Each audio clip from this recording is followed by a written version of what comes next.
Moving on. Our main story tonight concerns Brazil, the only country whose flag lets a little circle wear a fancy sash. Isn't that nice? The circle's all dressed up for its big day being on the flag. Brazil is one of the largest democracies in the world, with more than 156 million people eligible to vote. And next Sunday, it's having a massive election. We've mentioned Brazil's elections on this show before, partly because campaign ads there can be spectacular, like this one from a man currently running for state deputy. I'm Samurai Taxi Driver. You can find me around Pernambuco. 10554.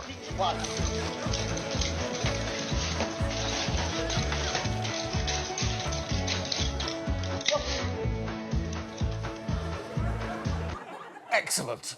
Look, I don't know anything about nunchucks. I don't know if they are historically a part of samurai taxi driver culture, and I don't know if using your armpits so much is usually a part of it, but I will say this. I'm impressed that he spent so much time learning to use them, but seemingly zero time learning how to edit out the part of the video where he turns his phone off.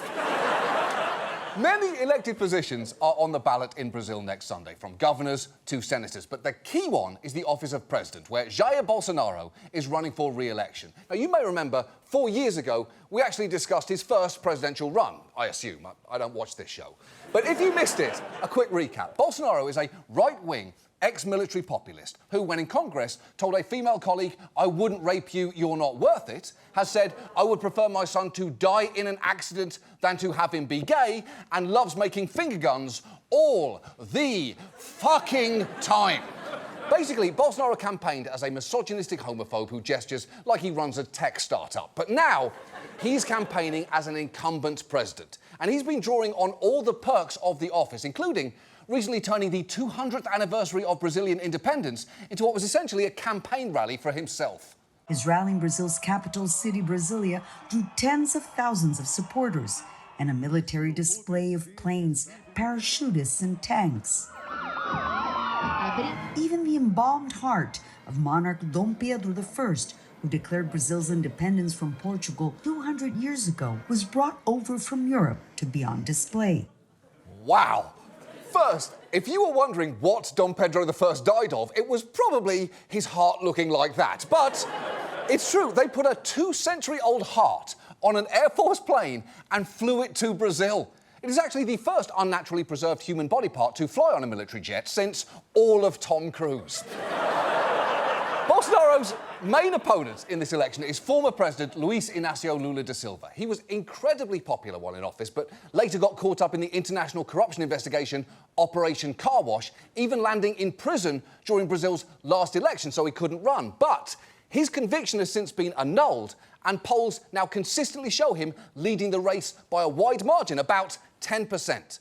But the concerns in Brazil are that if, as seems likely, Bolsonaro loses, he won't give up his office without a fight, and could even follow Trump's example in encouraging supporters to back a tropical version of the Capitol riot. Which isn't great, although for the record, you really don't have to use the word tropical to describe an insurrection just because you're talking about Latin America. Especially because tropical riot sounds like a Mountain Dew flavour that was recalled for blinding several children. And Bolsonaro's version of January 6th could be a lot more destructive than Trump's, given that he has done a great deal to cultivate support within his military, all of which makes it more than a little concerning when he stands in front of his supporters and says things like this. There are only 3 alternatives for me: to be arrested, to be killed, or to be victorious.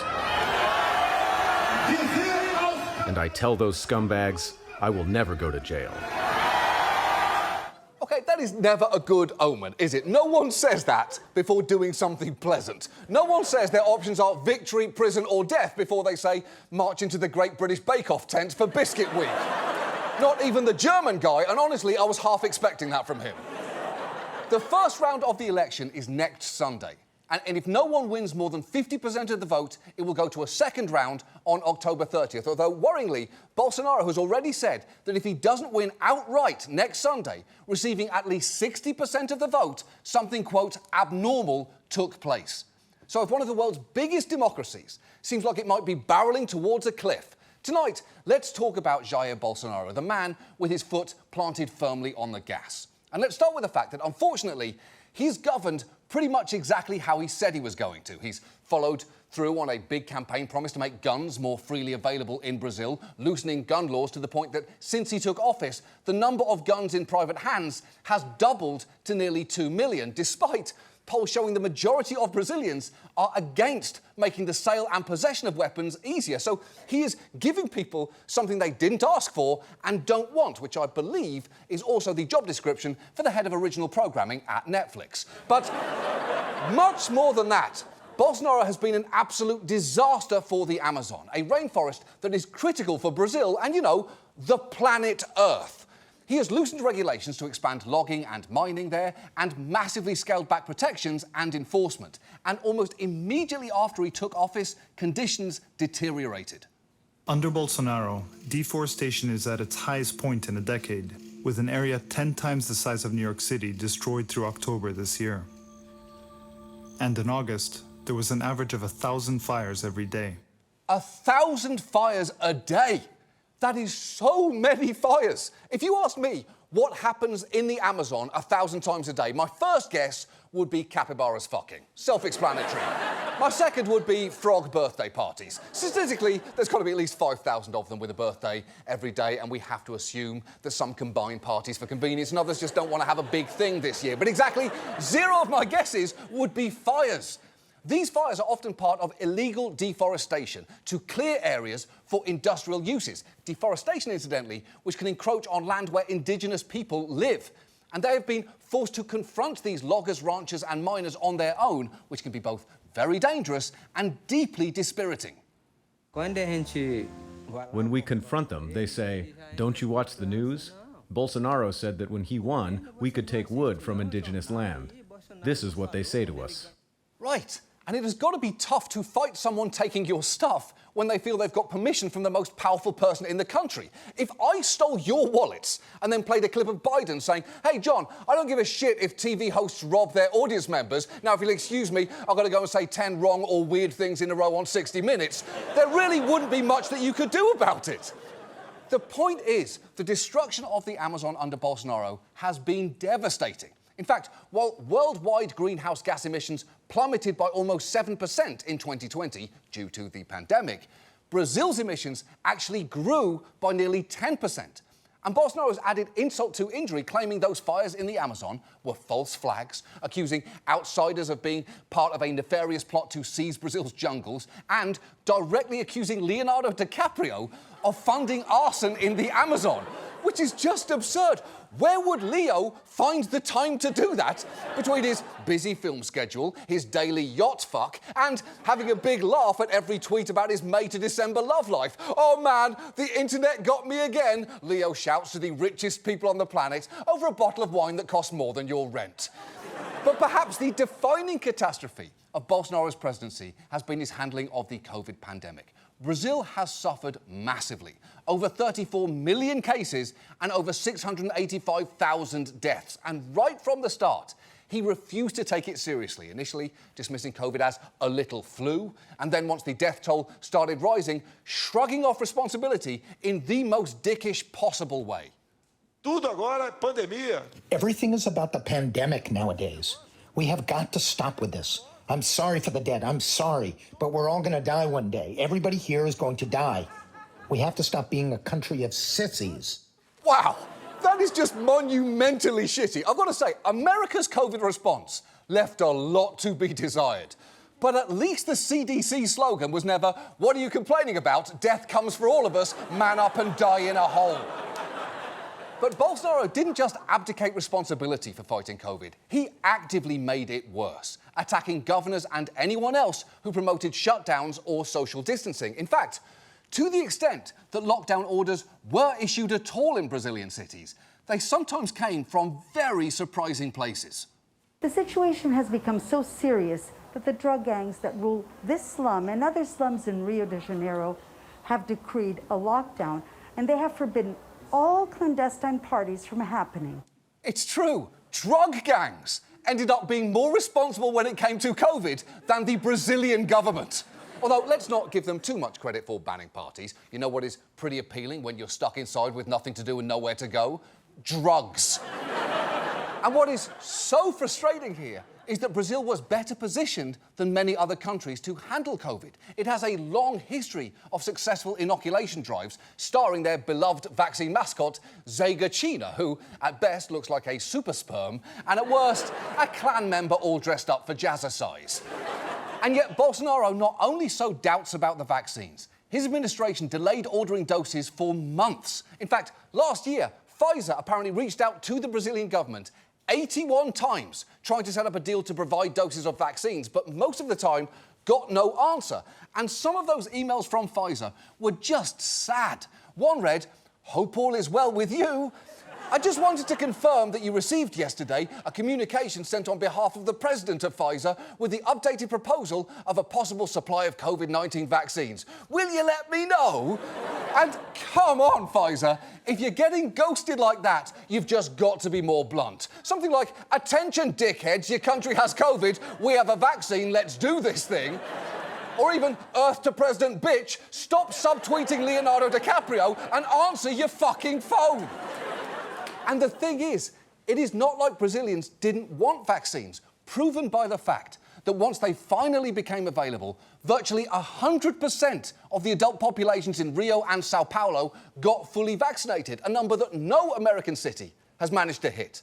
And the COVID debacle would be comfortably enough for people to be done with Bolsonaro, but there is so much more, including the fact that despite running on an anti-corruption platform 4 years ago, Bolsonaro and his inner circle have since become engulfed in a growing number of criminal and legislative investigations. And while he has denied wrongdoing, one sign of just how touchy he is about these allegations is that when a journalist asked him about one of them, he replied, "I feel like punching you in your mouth." Okay?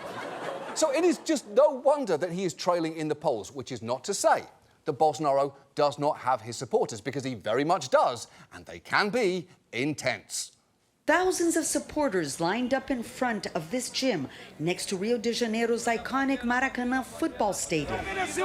Inside, crowds wearing the colors of the Brazilian flag cheer for President Jair Bolsonaro, calling him the Messiah and the myth.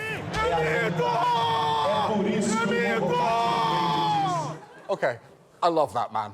I love his outfit, I love his face paint, I love the way he kind of looks like the Hulk losing his shit at a Green Bay Packers game. But what I love most of all is what appears to be a security guard over his shoulder, scanning the crowd for threats while looking everywhere but at the bright green man right in front of him, screaming so hard he might explode. And Bolsonaro seems to be deliberately laying the groundwork with his supporters for an eventual Trump-style refusal to accept the election results, even pointing to our last election as a cautionary tale for Brazilians.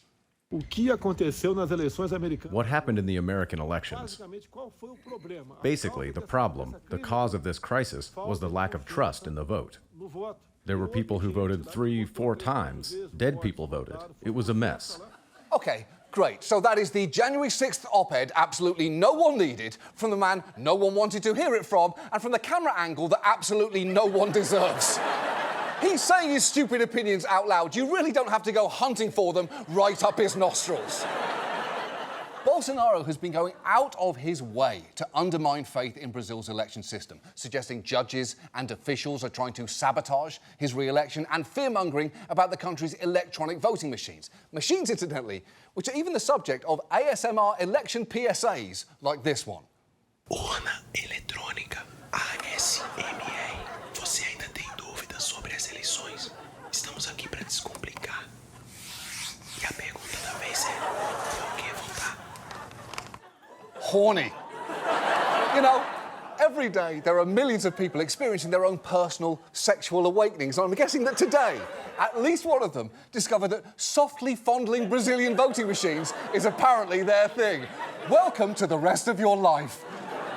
But Brazil's voting machines aren't just quietly erotic. They're also widely seen as secure. They are not connected to the internet, which makes them all but impossible to hack. And it's worth knowing that since their introduction in 1996, authorities have never found any evidence of widespread fraud. Yet Bolsonaro has repeatedly attacked the machines as crooked, claiming that his margin of victory in 2018 actually should have been even larger. He even subjected a roomful of diplomats to a 45-minute PowerPoint presentation accusing Brazil's elections of being rigged. And that is incredibly dangerous, partly because people will agree to anything if you threaten them with a 45-minute PowerPoint presentation. In our office, we have an email security seminar once a year, and this year I broke my laptop with a hammer just so I could claim that it did not apply to me. It was the right call, and I will do it again. And look, I don't want to waste too much time knocking down every one of Bolsonaro's complaints, because it's pretty clear that in raising these objections in the run-up to the election, his intention isn't to maximise the security of the vote, but to maximise the amount of distrust that people have in it. And his supporters have been very much listening to his bullshit.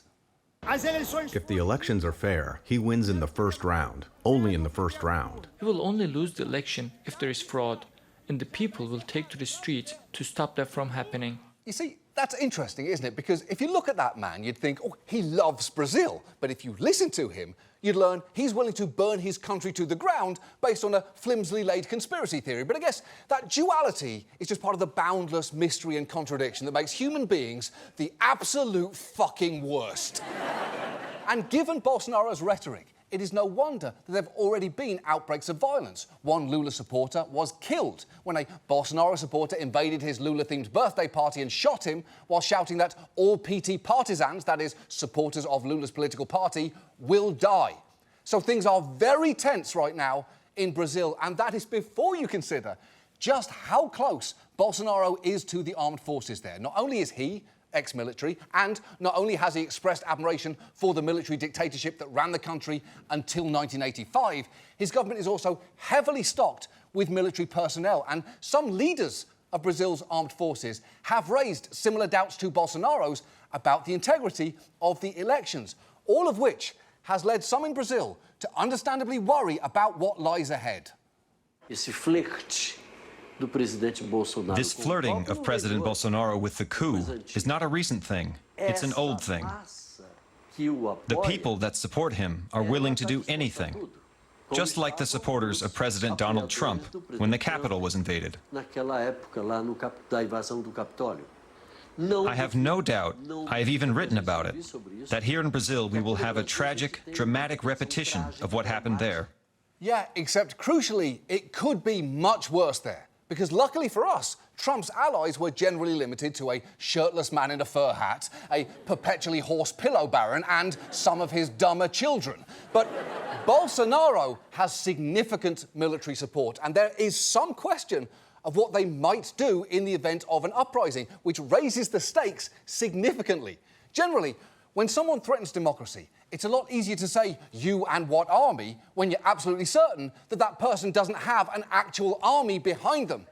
The point is, for Brazil, there is a lot on the line here. And right now, it seems the most likely scenario is that no one will win outright next Sunday, meaning that both Bolsonaro and Lula head to a runoff on October 30th. But the weeks ahead could be extremely nerve-wracking.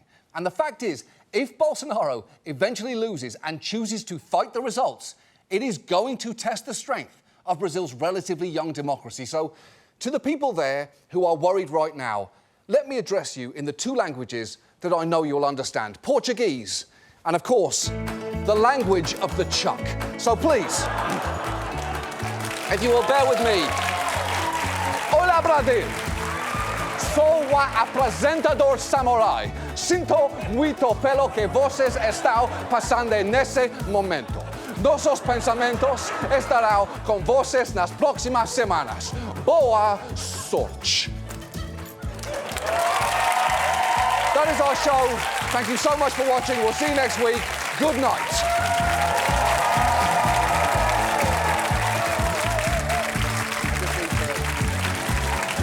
I just need to find the button. Is this it?